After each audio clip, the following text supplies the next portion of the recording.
Wednesday, September 6. Slaves of Christ. What does Paul require of Christian slaves in his detailed instructions to them in Ephesians 6, verses 5 to 8? Let's begin at verse 5. Bondservants, be obedient to those who are your masters according to the flesh, with fear and trembling, in sincerity of heart, as to Christ, not with eye service as men pleasers, but as bondservants of Christ, doing the will of God from the heart, with good will doing service as to the Lord and not to men, knowing that whatever good anyone does, he will receive the same from the Lord, whether he is a slave or free. Paul asks Christian slaves to obey their masters, offering heartfelt, excellent service. What is notable is his repeated reference to a grand substitution that he asks them to make. They are not to place their slave master in the place of Christ, offering to him the allegiance that belongs only to Christ.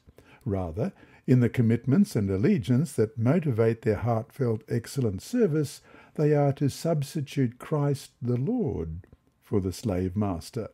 In encouraging this essential substitution, Paul is offering a transformed Christian understanding of the master-slave relationship. Notice the several ways Paul presses this substitution upon them. 1.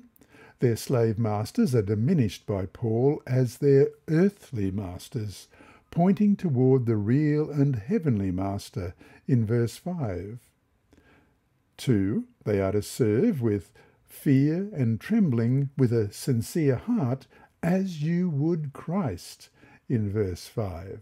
3. Paul notes this substitution most clearly in arguing that Christian slaves are to offer genuine service as slaves, not of their masters, but as slaves of Christ in verse 6. And 4. In performing their service, they are to do the will of God from the heart, offering heartfelt service directed to God, again in verse 6. And number 5. Paul invites positively motivated service offered as to the Lord and not to man in verse 7. For their heartfelt service, Christian slaves may expect full reward from Christ when he returns. They have done their work for him and may expect reward from him, an especially attractive idea for those trapped in this horrific institution.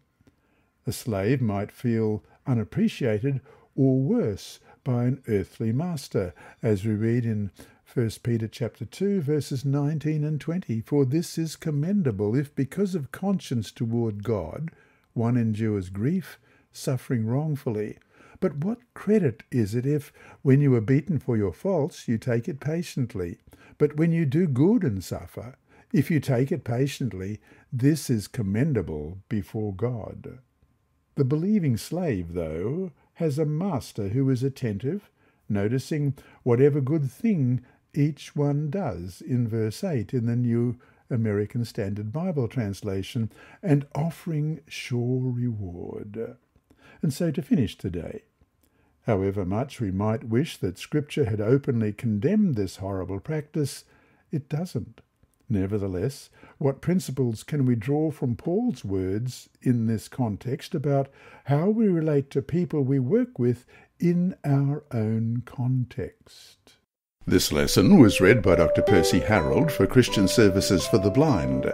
Sponsored by the Sabbath School Department and distributed through Hope Channel Australia, this podcast is also redistributed by Hope Channel Germany, Christian Record Services for the Blind. It is also available on SoundCloud and through multiple podcast distributors, including Apple iTunes. And you can listen and watch at the same time on YouTube. Remember, God is always faithful.